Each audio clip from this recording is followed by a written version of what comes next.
مومنو، جب تک تم ان چیزوں میں سے جو تمہیں عزیز ہیں اللہ کی راہ میں خرچ نہ کرو گے کبھی نیکی حاصل نہ کر سکو گے، اور جو چیز تم خرچ کرو گے اللہ اس کو جانتا ہے۔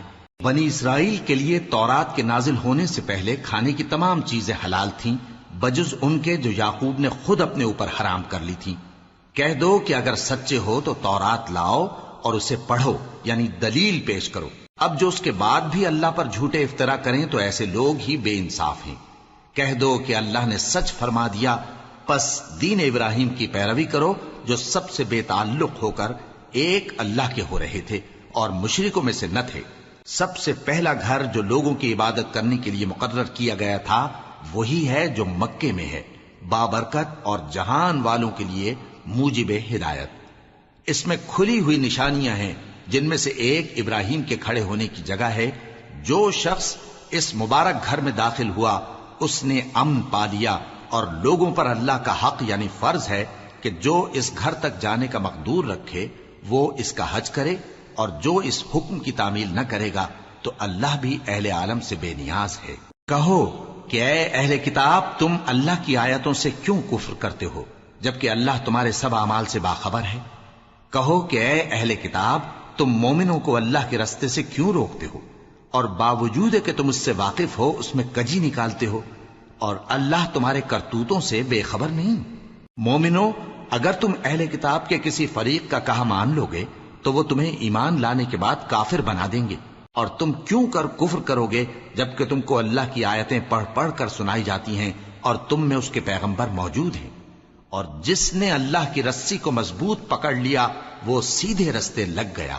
مومنو، اللہ سے ڈرو جیسا کہ اس سے ڈرنے کا حق ہے، اور مرنا تو مسلمان ہی مرنا، اور سب مل کر اللہ کی ہدایت کی رسی کو مضبوط پکڑے رہنا اور فرقے فرقے نہ ہو جانا، اور اپنے اوپر اللہ کی اس مہربانی کو یاد رکھنا جب تم ایک دوسرے کے دشمن تھے تو اس نے تمہارے دلوں میں الفت ڈال دی اور تم اس کی مہربانی سے بھائی بھائی ہو گئے، اور تم آگ کے گڑھے کے کنارے تک پہنچ چکے تھے تو اس نے تم کو اس سے بچا لیا۔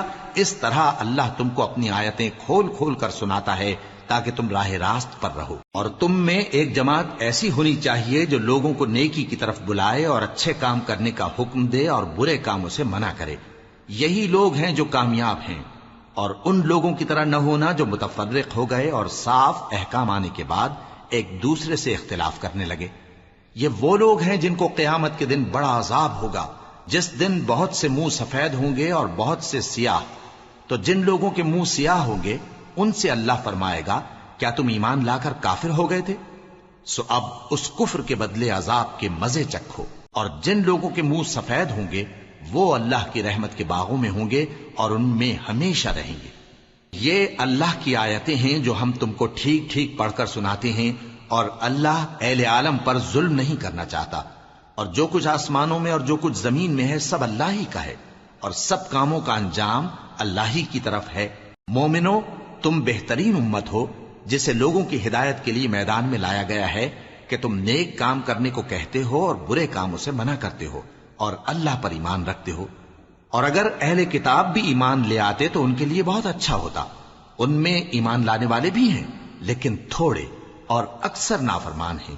یہ تمہیں خفیف سی تکلیف کے سوا کچھ نقصان نہیں پہنچا سکیں گے، اور اگر تم سے لڑیں گے تو پیٹ پھیر کر بھاگ جائیں گے، پھر ان کو مدد بھی کہیں سے نہیں ملے گی۔ یہ جہاں نظر آئیں گے تم دیکھو گے کہ ذلت ان سے چمٹ رہی ہے، بجز اس کے کہ یہ اللہ کی پناہ میں یا مسلمان لوگوں کی پناہ میں آ جائیں۔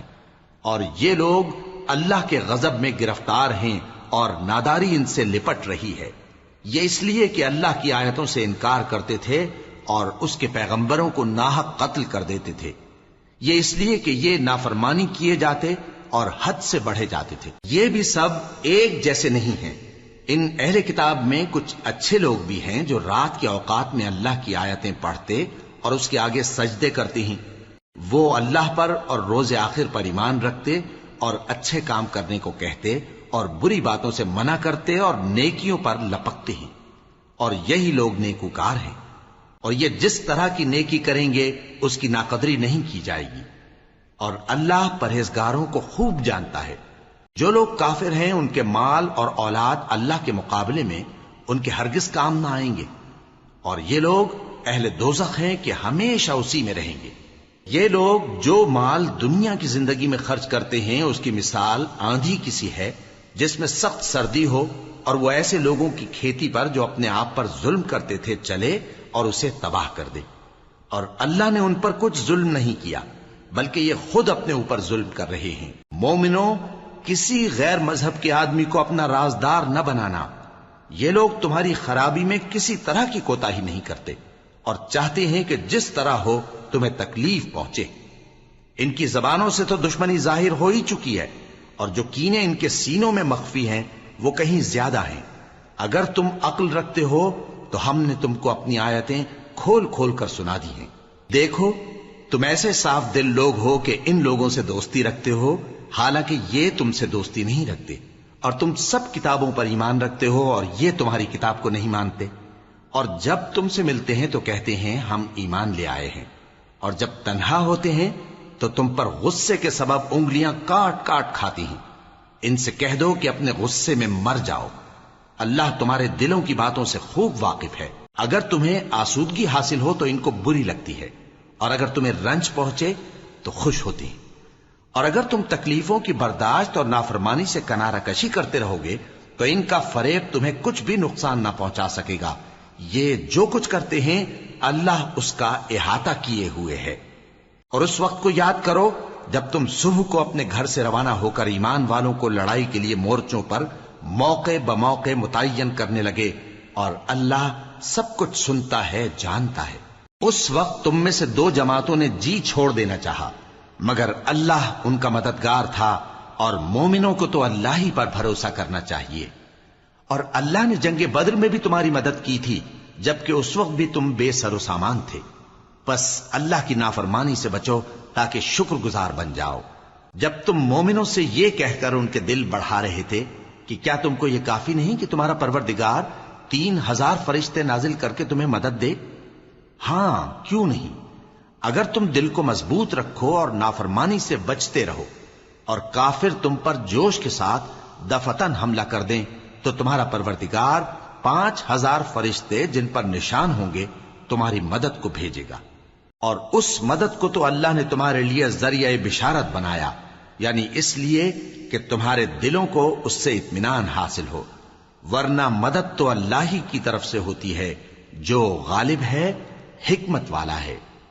یہ اللہ نے اس لیے کیا کہ کافروں کی ایک جماعت کو ہلاک کر دے یا انہیں ذلیل و مغلوب کر دے کہ ناکام واپس جائیں۔ اے پیغمبر، اس کام میں تمہارا کچھ اختیار نہیں۔ اب دو صورتیں ہیں، یا اللہ ان کے حال پر مہربانی کرے یا انہیں عذاب دے کہ یہ ظالم لوگ ہیں، اور جو کچھ آسمانوں میں ہے اور جو کچھ زمین میں ہے سب اللہ ہی کا ہے، وہ جسے چاہے بخش دے اور جسے چاہے عذاب کرے، اور اللہ بخشنے والا مہربان ہے۔ اے ایمان والو، دگنا چوگنا سود نہ کھاؤ اور اللہ سے ڈرو تاکہ کامیاب ہو جاؤ، اور دوزخ کی آگ سے بچو جو کافروں کے لیے تیار کی گئی ہے، اور اللہ اور اس کے رسول کی اطاعت کرو تاکہ تم پر رحمت کی جائے، اور اپنے پروردگار کی بخشش اور اس بہشت کی طرف لپکو جس کا عرض آسمان اور زمین کے برابر ہے، اور جو پرہیزگاروں کے لیے تیار کی گئی ہے، جو آسودگی اور تنگی میں اپنا مال اللہ کی راہ میں خرچ کرتے ہیں اور غصے کو روکتے اور لوگوں کے قصور معاف کرتے ہیں، اور اللہ نیکوکاروں کو دوست رکھتا ہے۔ اور وہ کہ جب کوئی کھلا گناہ یا اپنے حق میں کوئی اور برائی کر بیٹھتے ہیں تو اللہ کو یاد کرتے اور اپنے گناہوں کی بخشش مانگتے ہیں، اور اللہ کے سوا گناہ بخش بھی کون سکتا ہے، اور جان بوجھ کر اپنے افعال پر اڑے نہیں رہتے۔ ایسے ہی لوگوں کا صلہ ان کے پروردگار کی طرف سے بخشش اور باغ ہیں جن کے نیچے نہریں بہ رہی ہیں، اور وہ ان میں ہمیشہ بستے رہیں گے، اور اچھے کام کرنے والوں کا بدلہ بہت اچھا ہے۔ تم لوگوں سے پہلے بھی بہت سے واقعات گزر چکے ہیں، تو تم زمین میں سیر کر کے دیکھ لو کہ جھٹلانے والوں کا کیسا انجام ہوا۔ یہ قرآن لوگوں کے لیے صاف پیغام اور اہل تقوی کے لیے ہدایت اور نصیحت ہے، اور بددل نہ ہونا اور نہ غم کرنا۔ اگر تم سچے مومن ہو تو تم ہی غالب رہو گے۔ اگر تمہیں زخم شکست لگا ہے تو ان لوگوں کو بھی ایسا زخم لگ چکا ہے، اور یہ ایام زمانہ ہے کہ ہم ان کو لوگوں میں بدلتے رہتے ہیں، اور اس سے یہ بھی مقصود تھا کہ کہ اللہ ایمان والوں کو جدا کر دے اور تم میں سے بعض کو شہید بنائے، اور اللہ بے انصافوں کو پسند نہیں کرتا۔ اور یہ بھی مقصود تھا کہ اللہ ایمان والوں کو پاک صاف بنا دے اور کافروں کو نابود کر دے۔ کیا تم یہ سمجھتے ہو کہ بے آزمائش بہشت میں جا داخل ہوگے؟ حالانکہ ابھی اللہ نے تم میں سے جہاد کرنے والوں کو تو اچھی طرح معلوم کیا ہی نہیں، اور یہ بھی مقصود ہے کہ وہ ثابت قدم رہنے والوں کو معلوم کرے، اور تم موت شہادت کے آنے سے پہلے اس کی تمنا کیا کرتے تھے، سو تم نے اس کو آنکھوں سے دیکھ لیا۔ اور محمد صلی اللہ علیہ وآلہ وسلم ایک پیغمبر ہی تو ہیں، ان سے پہلے بھی بہت سے پیغمبر ہو گزرے ہیں۔ بھلا اگر یہ مر جائیں یا مارے جائیں تو تم الٹے پاؤں پھر جاؤ گے؟ اور جو الٹے پاؤں پھر جائے گا تو اللہ کا کچھ نقصان نہیں کر سکے گا، اور اللہ شکر گزاروں کو بڑا ثواب دے گا۔ اور کسی شخص میں طاقت نہیں کہ اللہ کے حکم کے بغیر مر جائے، اس نے موت کا وقت مقرر کر کے لکھ رکھا ہے، اور جو شخص دنیا میں اپنے اعمال کا بدلہ چاہے اس کو ہم یہیں بدلہ دے دیں گے، اور جو آخرت میں طالب ثواب ہو اس کو وہاں اجر عطا کریں گے، اور ہم شکر گزاروں کو عنقریب بہت اچھا صلہ دیں گے۔ اور بہت سے نبی ہوئے ہیں جن کے ساتھ ہو کر اکثر اہل اللہ دشمنوں سے لڑے ہیں، تو جو مصیبتیں ان پر اللہ کی راہ میں واقع ہوئیں ان کے سبب انہوں نے نہ تو ہمت ہاری اور نہ بزدلی کی، نہ کافروں سے دبے، اور اللہ استقلال رکھنے والوں کو دوست رکھتا ہے۔ اور اس حالت میں ان کے منہ سے کوئی بات نکلتی تو یہی کہ اے پروردگار، ہمارے گناہ اور زیادتیاں جو ہم اپنے کاموں میں کرتے رہے ہیں معاف فرما، اور ہم کو ثابت قدم رکھ، اور کافروں پر فتح عنایت کر۔ تو اللہ نے ان کو دنیا میں بھی بدلہ دیا اور آخرت میں بھی بہت اچھا بدلہ دے گا، اور اللہ نیکوکاروں کو دوست رکھتا ہے۔ مومنو، اگر تم کافروں کا کہا مان لوگے تو وہ تم کو الٹے پاؤں پھیر کر مرتد کر دیں گے، پھر تم بڑے خسارے میں پڑ جاؤ گے۔ یہ تمہارے مددگار نہیں ہیں بلکہ اللہ تمہارا مددگار ہے، اور وہ سب سے بہتر مددگار ہے۔ ہم عنقریب کافروں کے دلوں میں رعب بٹھا دیں گے، کیونکہ یہ اللہ کے ساتھ شرک کرتے ہیں جس کی اس نے کوئی بھی دلیل نازل نہیں کی، اور ان کا ٹھکانہ دوزخ ہے، وہ ظالموں کا بہت برا ٹھکانہ ہے۔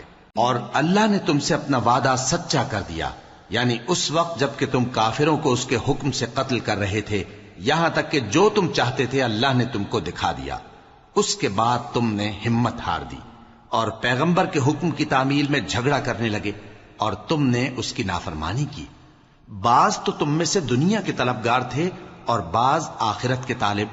اس وقت اللہ نے تم کو ان کے سامنے سے ہٹا دیا تاکہ تمہاری آزمائش کرے، اور اس نے تمہارا قصور معاف کر دیا، اور اللہ مومنوں پر بڑا فضل کرنے والا ہے۔ وہ وقت بھی یاد کرنے کے لائق ہے جب تم لوگ دور بھاگے جاتے تھے اور کسی کو پیچھے پھر کر نہیں دیکھتے تھے، اور رسول اللہ صلی اللہ علیہ وآلہ وسلم تم کو تمہارے پیچھے کھڑے بلا رہے تھے، تو اللہ نے تم کو غم پر غم پہنچایا تاکہ جو چیز تمہارے ہاتھ سے جاتی رہی یا جو مصیبت تم پر واقع ہوئی ہے اس سے تم غمگین نہ ہو، اور اللہ تمہارے سب اعمال سے خبردار ہے۔ پھر اللہ نے اس پریشانی کے بعد تم پر تسلی نازل فرمائی، یعنی نیند، کہ تم میں سے ایک جماعت پر طاری ہو گئی، اور کچھ لوگ جن کو جان کے لالے پڑ رہے تھے اللہ کے بارے میں ناحق ایام کفر کے سے گمان کرتے تھے، اور کہتے تھے بھلا ہمارے اختیار کی کچھ بات ہے؟ تم کہہ دو کہ بے شک سب باتیں اللہ ہی کے اختیار میں ہیں۔ یہ لوگ بہت سی باتیں دلوں میں مخفی رکھتے ہیں جو تم پر ظاہر نہیں کرتے تھے۔ کہتے تھے کہ ہمارے بس کی بات ہوتی تو ہم یہاں قتل ہی نہ کیے جاتے۔ کہہ دو کہ اگر تم اپنے گھروں میں بھی ہوتے تو جن کی تقدیر میں مارا جانا لکھا تھا وہ اپنی اپنی قتل گاہوں کی طرف ضرور نکل آتے۔ اس سے غرض یہ تھی کہ اللہ تمہارے سینوں کی باتوں کو آزمائے اور جو کچھ تمہارے دلوں میں ہے اس کو صاف کر دے، اور اللہ دلوں کی باتوں سے خوب واقف ہے۔ جو لوگ تم میں سے احد کے دن جبکہ مومنوں اور کافروں کی دو جماعتیں ایک دوسرے سے گتھ گئیں جنگ سے بھاگ گئے تو ان کے بعض افعال کے سبب شیطان نے ان کو پھسلا دیا تھا، اور یقیناً اللہ نے ان کا قصور معاف کر دیا۔ بے شک اللہ بخشنے والا ہے، بردبار ہے۔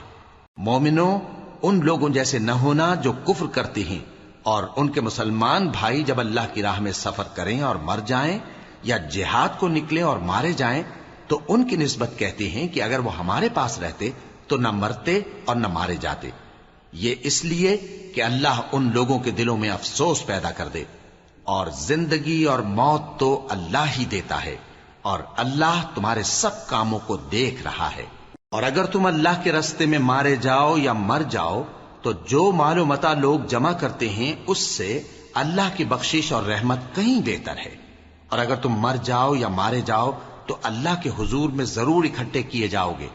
پھر اے نبی، اللہ کی مہربانی سے تم ان لوگوں کے لیے نرم مزاج واقع ہوئے ہو، اور اگر تم بدخو اور سخت دل ہوتے تو یہ تمہارے پاس سے بھاگ کھڑے ہوتے، سو ان کو معاف کر دو اور ان کے لیے اللہ سے مغفرت مانگو، اور اپنے کاموں میں ان سے مشورت لیا کرو، اور جب کسی کام کا پختہ ارادہ کر لو تو اللہ پر بھروسہ رکھو، بے شک اللہ بھروسہ رکھنے والوں کو دوست رکھتا ہے۔ اگر اللہ تمہارا مددگار ہے تو تم پر کوئی غالب نہیں آ سکتا، اور اگر وہ تمہیں چھوڑ دے تو پھر کون ہے اس کے بعد تمہاری مدد کرے۔ اور مومنوں کو تو چاہیے کہ اللہ ہی پر بھروسہ رکھیں، اور کبھی نہیں ہو سکتا کہ کوئی پیغمبر خیانت کرے، اور خیانت کرنے والوں کو قیامت کے دن خیانت کی ہوئی چیز اللہ کے روبرو لا حاضر کرنی ہوگی، پھر ہر شخص کو اس کے اعمال کا پورا پورا بدلہ دیا جائے گا، اور ان کے ساتھ بے انصافی نہیں کی جائے گی۔ بھلا جو شخص اللہ کی خوشنودی کا تابع ہو وہ اس شخص کی طرح ہو سکتا ہے جو اللہ کی ناخوشی میں گرفتار ہو، اور جس کا ٹھکانہ دوزخ ہے اور وہ برا ٹھکانہ ہے۔ سب لوگوں کے اللہ کے ہاں مختلف درجے ہیں، اور اللہ ان کے سب اعمال دیکھ رہا ہے۔ اللہ نے مومنوں پر یقیناً احسان کیا ہے کہ ان میں انہی میں سے ایک پیغمبر بھیجے جو ان کو اللہ کی آیتیں پڑھ پڑھ کر سناتے اور ان کو پاک کرتے اور انہیں کتاب و حکمت کی تعلیم دیتے ہیں، اور پہلے تو یہ لوگ کھلی گمراہی میں تھے۔ بھلا یہ کیا بات ہے کہ جب احد کے دن کفار کے ہاتھ سے تم پر مصیبت واقع ہوئی، حالانکہ جنگ بدر میں اس سے دگنی مصیبت تمہارے ہاتھ سے ان پر پڑ چکی ہے، تو تم کہنے لگے کہ یہ آفت ہم پر کہاں سے آ پڑی؟ کہہ دو کہ یہ تمہاری ہی شامت اعمال ہے کہ تم نے پیغمبر کے حکم کے خلاف کیا، بے شک اللہ ہر چیز پر قادر ہے۔ اور جو مصیبت تم پر دونوں جماعتوں کے مقابلے کے دن واقع ہوئی سو اللہ کے حکم سے واقع ہوئی، اور اس سے یہ مقصود تھا کہ اللہ مومنوں کو اچھی طرح معلوم کر لے اور منافقوں کو بھی معلوم کر لے۔ اور جب ان سے کہا گیا کہ آؤ اللہ کے راستے میں جنگ کرو یا کافروں کے حملوں کو روکو، تو کہنے لگے کہ اگر ہم کو لڑائی کی خبر ہوتی تو ہم ضرور تمہارے ساتھ رہتے۔ یہ اس دن ایمان کی نسبت کفر سے زیادہ قریب تھے، منہ سے وہ باتیں کہتے ہیں جو ان کے دل میں نہیں ہیں، اور جو کچھ یہ چھپاتے ہیں اللہ اس سے خوب واقف ہے۔ یہ خود تو جنگ سے بچ کر بیٹھ ہی رہے تھے، مگر جنہوں نے اللہ کی راہ میں جانیں قربان کر دیں اپنے ان بھائیوں کے بارے میں بھی کہتے ہیں کہ اگر ہمارا کہا مانتے تو قتل نہ ہوتے۔ کہہ دو کہ اگر سچے ہو تو اپنے اوپر سے موت کو ٹال دینا۔ جو لوگ اللہ کی راہ میں مارے گئے ان کو مرے ہوئے نہ سمجھنا، وہ مرے ہوئے نہیں ہیں بلکہ اللہ کے نزدیک زندہ ہیں اور ان کو رزق مل رہا ہے۔ جو کچھ اللہ نے ان کو اپنے فضل سے بخش رکھا ہے اس میں خوش ہیں، اور جو لوگ ان کے پیچھے رہ گئے اور شہید ہو کر ان میں شامل نہیں ہو سکے ان کی نسبت خوشیاں منا رہے ہیں کہ قیامت کے دن ان کو بھی نہ کچھ خوف ہوگا اور نہ وہ غمناک ہوں گے، اور اللہ کے انعامات اور فضل سے خوش ہو رہے ہیں، اور اس سے کہ اللہ مومنوں کا اجر ضائع نہیں کرتا جنہوں نے باوجود زخم کھانے کے اللہ اور رسول کے حکم کو قبول کیا۔ جو لوگ ان میں نیکوکار اور پرہیزگار ہیں ان کے لیے بڑا ثواب ہے۔ جب ان سے لوگوں نے آ کر بیان کیا کہ کفار نے تمہارے مقابلے کے لیے لشکر کثیر جمع کیا ہے تو ان سے ڈرو، تو ان کا ایمان اور زیادہ ہو گیا، اور کہنے لگے ہم کو اللہ کافی ہے اور وہ بہت اچھا کارساز ہے۔ پھر وہ اللہ کی نعمتوں اور اس کے فضل کے ساتھ خوش و خرم واپس آئے، ان کو کسی طرح کا ضرر نہ پہنچا، اور وہ اللہ کی خوشنودی کے تابع رہے، اور اللہ بڑے فضل کا مالک ہے۔ یہ خوف دلانے والا تو شیطان ہے جو اپنے دوستوں سے ڈراتا ہے، تو اگر تم مومن ہو تو ان سے مت ڈرنا اور مجھ ہی سے ڈرتے رہنا، اور جو لوگ کفر میں جلدی کرتے ہیں ان کی وجہ سے غمگین نہ ہونا، یہ اللہ کا کچھ نقصان نہیں کر سکتے۔ اللہ چاہتا ہے کہ آخرت میں ان کو کچھ حصہ نہ دے، اور ان کے لیے بڑا عذاب تیار ہے۔ جن لوگوں نے ایمان کے بدلے کفر خریدا وہ اللہ کا کچھ نہیں بگاڑ سکتے، اور ان کو دکھ دینے والا عذاب ہوگا۔ اور کافر لوگ یہ نہ خیال کریں کہ ہم جو ان کو مہلت دیے جاتے ہیں تو یہ ان کے حق میں اچھا ہے، نہیں، بلکہ ہم ان کو اس لیے مہلت دیتے ہیں کہ اور گناہ کر لیں، آخر کار ان کو ذلیل کرنے والا عذاب ہوگا۔ لوگوں، جب تک اللہ ناپاک کو پاک سے الگ نہ کر دے گا، مومنوں کو اس حال میں جس میں تم ہو ہرگز نہیں رہنے دے گا، اور اللہ تم کو غیب کی باتوں سے بھی مطلع نہیں کرے گا۔ البتہ اللہ اپنے پیغمبروں میں سے جسے چاہتا ہے منتخب کر لیتا ہے۔ سو تم اللہ پر اور اس کے رسولوں پر ایمان رکھو، اور اگر ایمان پر قائم رہو گے اور پرہیزگاری کرو گے تو تم کو اجر عظیم ملے گا۔ جو لوگ مال میں جو اللہ نے اپنے فضل سے ان کو عطا فرمایا ہے بخل کرتے ہیں، وہ اس بخل کو اپنے حق میں اچھا نہ سمجھیں، وہ اچھا نہیں بلکہ ان کے لیے برا ہے۔ وہ جس مال میں بخل کرتے ہیں قیامت کے دن اس کا طوق بنا کر ان کی گردنوں میں ڈالا جائے گا، اور آسمانوں اور زمین کا وارث اللہ ہی ہے، اور جو عمل تم کرتے ہو اللہ کو معلوم ہے۔ اللہ نے ان لوگوں کا قول سن لیا ہے جو کہتے ہیں کہ اللہ فقیر ہے اور ہم مالدار ہیں۔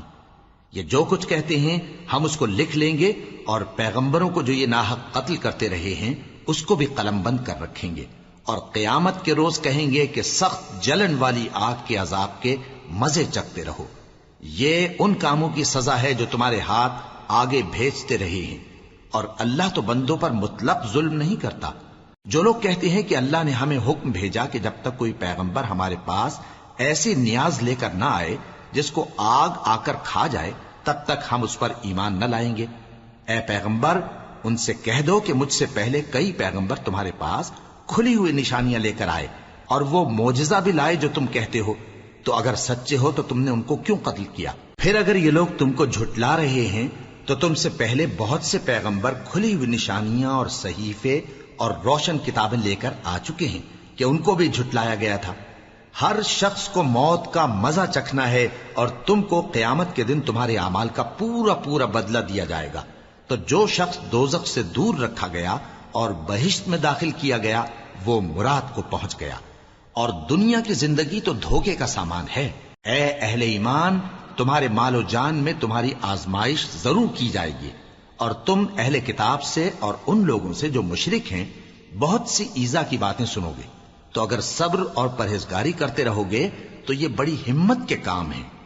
اور جب اللہ نے ان لوگوں سے جن کو کتاب عنایت کی گئی تھی اقرار لیا کہ اس میں جو کچھ لکھا ہے اسے لوگوں سے صاف صاف بیان کرتے رہنا اور اس کی کسی بات کو نہ چھپانا، تو انہوں نے اس کو پس پشت پھینک دیا اور اس کے بدلے تھوڑی سی قیمت حاصل کی۔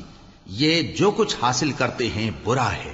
جو لوگ اپنے کیے ہوئے کاموں سے خوش ہوتے ہیں اور وہ کام جو کرتے نہیں ان کے لیے چاہتے ہیں کہ ان کی تعریف کی جائے، ان کی نسبت خیال نہ کرنا کہ وہ عذاب سے چھٹکارا پائیں گے، اور انہیں درد دینے والا عذاب ہوگا۔ اور آسمانوں اور زمین کی بادشاہی اللہ ہی کو ہے، اور اللہ ہر چیز پر قادر ہے۔ بے شک آسمانوں اور زمین کی پیدائش اور رات اور دن کے بدل بدل کر آنے جانے میں عقل والوں کے لیے نشانیاں ہیں، جو کھڑے اور بیٹھے اور لیٹے ہر حال میں اللہ کو یاد کرتے اور آسمان اور زمین کی پیدائش میں غور کرتے اور کہتے ہیں کہ اے پروردگار، تو نے اس کائنات کو بے فائدہ نہیں پیدا کیا، تو پاک ہے، تو قیامت کے دن ہمیں دوزخ کے عذاب سے بچائیو۔ اے پروردگار، جس کو تو نے دوزخ میں ڈالا اسے رسوا کیا، اور ظالموں کا کوئی مددگار نہیں ہوگا۔ اے پروردگار، ہم نے ایک پکارنے والے کو سنا کہ ایمان کے لیے پکار رہا تھا کہ اپنے پروردگار پر ایمان لاؤ، تو ہم ایمان لے آئے۔ سو اے پروردگار، ہمارے گناہ معاف فرما اور ہماری برائیوں کو ہم سے دور کر دے، اور ہم کو دنیا سے نیک بندوں کے ساتھ اٹھائیو۔ اے پروردگار، تو نے جن جن چیزوں کے ہم سے اپنے پیغمبروں کے واسطے سے وعدے کیے ہیں وہ ہمیں عطا فرما، اور قیامت کے دن ہمیں رسوا نہ کیجیو۔ کچھ شک نہیں کہ تو خلاف وعدہ نہیں کرے گا۔ تو ان کے پروردگار نے ان کی دعا قبول کر لی اور فرمایا کہ میں کسی عمل کرنے والے کے عمل کو مرد ہو یا عورت ضائع نہیں کرتا۔ تم ایک دوسرے کے ہم جنس ہو، تو جو لوگ میرے لیے وطن چھوڑ گئے اور اپنے گھروں سے نکالے گئے اور ستائے گئے اور لڑے اور قتل کیے گئے، میں ان کے گناہ دور کر دوں گا اور ان کو بہشتوں میں داخل کروں گا جن کے نیچے نہریں بہ رہی ہیں۔ یہ اللہ کے ہاں سے بدلہ ہے، اور اللہ کے ہاں اچھا بدلہ ہے۔ اے پیغمبر، کافروں کا شہروں میں ٹھاٹھ سے گھومنا تمہیں دھوکہ نہ دے۔ یہ دنیا کا تھوڑا سا فائدہ ہے، پھر آخرت میں تو ان کا ٹھکانہ دوزخ ہے، اور وہ بری جگہ ہے۔ لیکن جو لوگ اپنے پروردگار سے ڈرتے رہے ان کے لیے باغ ہیں جن کے نیچے نہریں بہ رہی ہیں اور وہ ان میں ہمیشہ رہیں گے. یہ اللہ کے ہاں سے ان کی مہمانی ہے، اور جو کچھ اللہ کے ہاں ہے وہ نیکوکاروں کے لیے بہت اچھا ہے. اور بعض اہل کتاب ایسے بھی ہیں جو اللہ پر اور اس کتاب پر جو تم پر نازل ہوئی اور اس پر جو ان پر نازل ہوئی ایمان رکھتے ہیں اور اللہ کے آگے عاجزی کرتے ہیں اور اللہ کی آیتوں کے بدلے تھوڑی سی قیمت نہیں لیتے. یہی لوگ ہیں جن کا صلہ ان کے پروردگار کے ہاں تیار ہے، اور اللہ جلد حساب لینے والا ہے. اے اہل ایمان، کفار کے مقابلے میں ثابت قدم رہو اور استقامت رکھو اور مورچوں پر جمے رہو اور اللہ سے ڈرو تاکہ مراد حاصل کرو. شروع اللہ کا نام لے کر جو بڑا مہربان نہایت رحم والا ہے. لوگوں، اپنے پروردگار سے ڈرو جس نے تم کو ایک شخص سے پیدا کیا، یعنی اول اس سے اس کا جوڑا بنایا، پھر ان دونوں سے کثرت سے مرد و عورت پیدا کر کے روئے زمین پر پھیلا دیے. اور اللہ سے ڈرو جس کے واسطے سے تم ایک دوسرے سے حقوق کا مطالبہ کرتے ہو، اور قطع رحمی سے بچو. کچھ شک نہیں کہ اللہ تمہیں دیکھ رہا ہے. اور یتیموں کا مال جو تمہاری تحویل میں ہو ان کے حوالے کر دو، اور ان کے پاکیزہ اور عمدہ مال کو اپنے ناقص اور برے مال سے نہ بدلو، اور نہ ان کا مال اپنے مال میں ملا کر کھاؤ کہ یہ بڑا سخت گناہ ہے. اور اگر تم کو اس بات کا خوف ہو کہ یتیم لڑکیوں کے بارے میں انصاف نہ کر سکو گے تو ان کے سوا جو عورتیں تم کو پسند ہوں، 2 یا 3 یا 4 ان سے نکاح کر لو. اور اگر اس بات کا اندیشہ ہو کہ کئی عورتوں سے انصاف نہ کر سکو گے تو ایک ہی عورت سے نکاح کرو یا باندی سے تعلق رکھو جس کے تم مالک ہو. اس طرح تم بے انصافی سے بچ جاؤ گے. اور عورتوں کو ان کے مہر خوشی سے دے دیا کرو. ہاں، اگر وہ اپنی خوشی سے اس میں سے کچھ تم کو چھوڑ دیں تو اسے مزے سے کھا لو. اور کم عقلوں کو ان کا مال جسے اللہ نے تم لوگوں کے لیے سبب معیشت بنایا ہے مت دو. ہاں، اس میں سے ان کو کھلاتے اور پہناتے رہو اور ان سے معقول بات کہتے رہو. اور یتیموں کو بالغ ہونے تک کام کاج میں مصروف رکھو اور جانچتے رہو. پھر بالغ ہونے پر اگر ان میں عقل کی پختگی دیکھو تو ان کا مال ان کے حوالے کر دو، اور اس خوف سے کہ وہ بڑے ہو جائیں گے، یعنی بڑے ہو کر تم سے اپنا مال واپس لے لیں گے، اس کو فضول خرچی اور جلدی میں نہ اڑا دینا. اور جو شخص آسودہ حال ہو اس کو ایسے مال سے قطعی طور پر پرہیز رکھنا چاہیے، اور جو ضرورت مند ہو وہ مناسب طور پر یعنی بقدر خدمت کچھ لے لے. اور جب ان کا مال ان کے حوالے کرنے لگو تو گواہ کر لیا کرو، اور حقیقت میں تو اللہ ہی گواہ اور حساب لینے والا کافی ہے. جو مال ماں باپ اور رشتہ دار چھوڑ مریں، تھوڑا ہو یا بہت، اس میں مردوں کا بھی حصہ ہے اور عورتوں کا بھی. یہ حصے اللہ کے مقرر کیے ہوئے ہیں. اور جب میراث کی تقسیم کے وقت غیر وارث رشتہ دار اور یتیم اور نادار لوگ آ جائیں تو ان کو بھی اس میں سے کچھ دے دو اور ان سے معقول بات کہو. اور ایسے لوگوں کو ڈرنا چاہیے جو ایسی حالت میں ہوں کہ اپنے بعد ننھے بچے چھوڑ جائیں اور ان کو ان کی نسبت خوف ہو کہ ہمارے مرنے کے بعد ان بیچاروں کا کیا ہوگا. پس چاہیے کہ یہ لوگ اللہ سے ڈریں اور درست بات کہیں. جو لوگ یتیموں کا مال ناجائز طور پر کھاتے ہیں وہ اپنے پیٹ میں آگ بھرتے ہیں اور ضرور دوزخ میں ڈالے جائیں گے. اللہ تمہاری اولاد کے بارے میں تم کو ارشاد فرماتا ہے کہ ایک لڑکے کا حصہ 2 لڑکیوں کے حصے کے برابر ہے. اور اگر اولاد میت صرف لڑکیاں ہی ہوں یعنی 2 یا 2 سے زیادہ تو کل ترکے میں ان کا 2/3 ہے. اور اگر صرف ایک لڑکی ہو تو اس کا نصف ہے. اور میت کے ماں باپ کا یعنی دونوں میں سے ہر ایک کا ترکے میں 6واں حصہ ہے، بشرطے کہ میت کی اولاد ہو.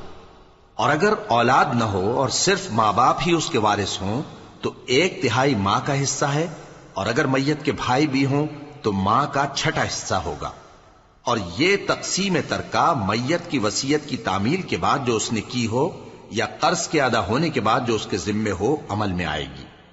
تم کو معلوم نہیں کہ تمہارے باپ دادوں اور بیٹوں اور پوتوں میں سے فائدے کے لحاظ سے کون تم سے زیادہ قریب ہے. یہ حصے اللہ کے مقرر کیے ہوئے ہیں اور اللہ سب کچھ جاننے والا ہے، حکمت والا ہے. اور جو مال تمہاری بیویاں چھوڑ مریں اگر ان کی اولاد نہ ہو تو اس میں سے نصف تمہارا ہے. پھر اگر ان کی اولاد ہو تو ترکے میں تمہارا حصہ 1/4 ہے. لیکن یہ تقسیم وصیت کی تعمیل کے بعد جو انہوں نے کی ہو یا قرض کے ادا ہونے کے بعد جو ان کے ذمے ہو کی جائے گی. اور جو مال تم مرد چھوڑ مرو، اگر تمہاری اولاد نہ ہو تو تمہاری بیویوں کا اس میں چوتھا حصہ ہے، پھر اگر تمہاری اولاد ہو تو ان کا 8واں حصہ ہے۔ یہ حصے تمہاری وصیت کی تعمیل کے بعد جو تم نے کی ہو اور ادائے قرض کے بعد تقسیم کیے جائیں گے۔ اور اگر ایسے مرد یا عورت کی میراث ہو جس کے نہ باپ ہو نہ بیٹا مگر اس کے بھائی یا بہن ہو، تو ان میں سے ہر ایک کا چھٹا حصہ ہے، اور اگر ایک سے زیادہ ہوں تو سب 1/3 میں شریک ہوں گے۔ یہ حصے بھی بعد ادائے وصیت و قرض بشرطے کہ ان سے میت نے کسی کا نقصان نہ کیا ہو تقسیم کیے جائیں گے۔ یہ اللہ کا فرمان ہے، اور اللہ نہایت علم والا ہے، بردبار ہے۔ یہ تمام احکام اللہ کی حدیں ہیں، اور جو شخص اللہ اور اس کے پیغمبر کی فرما برداری کرے گا اللہ اس کو بہشتوں میں داخل کرے گا جن میں نہریں بہ رہی ہیں، وہ ان میں ہمیشہ رہیں گے، اور یہ بڑی کامیابی ہے۔ اور جو اللہ اور اس کے رسول کی نافرمانی کرے گا اور اس کی حدوں سے نکل جائے گا، اس کو اللہ دوزخ میں ڈالے گا جہاں وہ ہمیشہ رہے گا، اور اس کو ذلت کا عذاب ہوگا۔ مسلمانوں، تمہاری عورتوں میں جو بدکاری کا ارتکاب کر بیٹھیں ان پر اپنے لوگوں میں سے 4 شخصوں کی شہادت لو۔ اگر وہ ان کی بدکاری کی گواہی دیں تو ان عورتوں کو گھروں میں بند رکھو یہاں تک کہ موت ان کا کام تمام کر دے، یا اللہ ان کے لیے کوئی اور سبیل پیدا کرے۔ اور جو 2 مرد تم میں سے بدکاری کریں تو ان کو ایذا دو، پھر اگر وہ توبہ کر لیں اور نیکوکار ہو جائیں تو ان کا پیچھا چھوڑ دو۔ بے شک اللہ توبہ قبول کرنے والا ہے، مہربان ہے۔ اللہ انہی لوگوں کی توبہ قبول فرماتا ہے جو نادانی سے بری حرکت کر بیٹھتے ہیں پھر جلد توبہ کر لیتی ہیں، بس ایسے لوگوں پر اللہ توجہ کرتا ہے، اور وہ سب کچھ جاننے والا ہے، حکمت والا ہے۔ اور ایسے لوگوں کی توبہ قبول نہیں ہوتی جو ساری عمر برے کام کرتے رہیں، یہاں تک کہ جب ان میں سے کسی کی موت آ موجود ہو تو اس وقت کہنے لگے کہ اب میں توبہ کرتا ہوں۔ اور نہ ان کی توبہ قبول ہوتی ہے جو کفر کی حالت میں مریں۔ ایسے لوگوں کے لیے ہم نے دردناک عذاب تیار کر رکھا ہے۔ مومنوں، تم کو جائز نہیں کہ زبردستی عورتوں کے وارث بن جاؤ، اور دیکھنا اس نیت سے کہ جو کچھ تم نے ان کو دیا ہے اس میں سے کچھ لے لو، انہیں گھروں میں مت روک رکھنا۔ ہاں، اگر وہ کھلے طور پر بدکاری کی مرتکب ہوں تو اور بات ہے، اور ان کے ساتھ اچھی طرح سے رہو سہو۔ پھر اگر وہ تم کو ناپسند ہوں تو عجب نہیں کہ تم کسی چیز کو ناپسند کرو، اور اللہ اس میں بہت سی بھلائی پیدا کر دے۔ اور اگر تم ایک عورت کو چھوڑ کر دوسری عورت کرنی چاہو اور پہلی عورت کو ڈھیر سا مال دے چکے ہو تو اس میں سے کچھ مت لینا، بھلا تم بہتان لگا کر اور کھلا گناہ کر کے اپنا مال اس سے واپس لوگے؟ اور تم دیا ہوا مال کیوں کر واپس لے سکتے ہو جبکہ تم ایک دوسرے کے ساتھ صحبت کر چکے ہو، اور وہ تم سے پختہ عہد بھی لے چکی ہیں؟ اور جن عورتوں سے تمہارے باپ دادا نے نکاح کیا ہو ان سے نکاح نہ کرنا مگر جاہلیت میں جو ہو چکا سو ہو چکا۔ یہ نہایت بے حیائی اور اللہ کی ناخوشی کی بات تھی، اور بہت برا دستور تھا۔ تم پر تمہاری مائیں اور بیٹیاں اور بہنیں اور پھوپھیاں اور خالائیں اور بھتیجیاں اور بھانجیاں اور وہ مائیں جنہوں نے تم کو دودھ پلایا ہو اور رضائی بہنیں اور ساسیں حرام کر دی گئی ہیں، اور جن عورتوں سے تم خلوت کر چکے ہو ان کی لڑکیاں جنہیں تم پرورش کرتے ہو وہ بھی تم پر حرام ہیں۔ ہاں، اگر ان کے ساتھ تم نے خلوت نہ کی ہو تو ان کی لڑکیوں کے ساتھ نکاح کر لینے میں تم پر کچھ گناہ نہیں۔ اور تمہارے صلبی بیٹوں کی عورتیں بھی اور 2 بہنوں کا اکٹھا کرنا بھی حرام ہے، مگر جو ہو چکا سو ہو چکا۔ بے شک اللہ بخشنے والا ہے، بڑا مہربان ہے۔